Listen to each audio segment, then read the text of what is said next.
นี่แหละเขาเปลือกเป็นเขาที่เป็นมงคลเพราะว่าเกาเงินทองเกาแก้วเขาเป็นจะขายลูกกินเงินตัวนี้คิดแค่สมสูเพื่อค่าหนังหลอกจำนุ่งค่าเลี้ยงตัวลูกลูกใหญ่มากกว่านี้จนจะเป็นลูกเขาอีเวทก็พอตัวนี้เพราะว่ากระหายมันงอกออกมาจริงสิคือเขาเปลือกเขาสารนี่ผมก็อยากให้โอ้ยเพราะเขามันพ้นสีมันหมดแล้วตัวไหนมันโกงก็ได้ตัวเขาพอ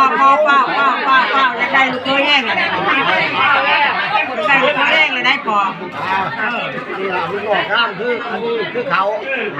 หมักเนี่ยออกไปเงินตัวนี้ก็ราคาได้ขายหลายขายคืนเอาเจ๊ไหลเขาไหลห้องครับกินนมเคยแรกเธอเขาให้กินข้าวสวยเขาตามแบบนี้นี่เขาไปแล้วเขาออกไปเขาก็ง่ายเราออกไปพุ่นออกไปพุ่นเอาตัวนี้โอ้ดอกไม้นะเอาตัวนี้เป็นขันยันนี่สายละเป็นอกขันเงินนี่บอกอกขันเงิน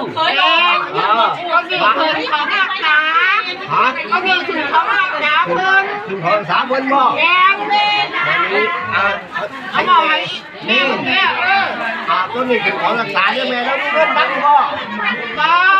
นี่บางครั้งเขาไม่ใช่ไงของรักษาทำไงทำไงทำไงใจไม่อยากละ4 บาทได้พกเลี้ยงมาแล้วของนี่เพิ่นของใครของมันของใครไม่ใครไม่ร้องจะของบ้านจะของเงินเด้อขอให้ท่านเต้าอยู่เย็นเป็นสุขสบายแล้วตัวนี้ผมว่าเป็นสินผูกกันเงินเด้อแม่เด้อพ่อตัดสิว่าใช้ละผู้ว่าเงินแล้วผู้เห็นว่าไรอย่างเปลี่ยนกันภายหลังบ่ค่อยดีใจให้ถือกันจนตลอดไป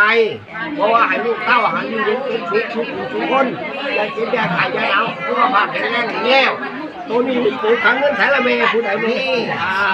เอาเบิ่งงามกีฬาก็ยันตีเด้อมีก็ยันเผาทั่วขอกันใส่เอางามเนาะงามเด้อพี่น้องครับเบิ่งให้เขาเบิ่งจุ๊ครับมัดงา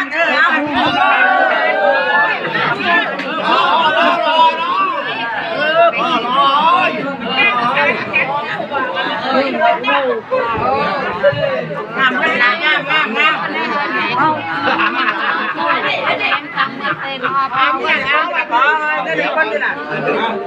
เนี่ยว่าเนี่ยเราต้องครับวันนี้ผมกับน้องเขียนเนาะวันนี้กับเสียพ่อมึงเล่นท้องกองแก้วตัวหา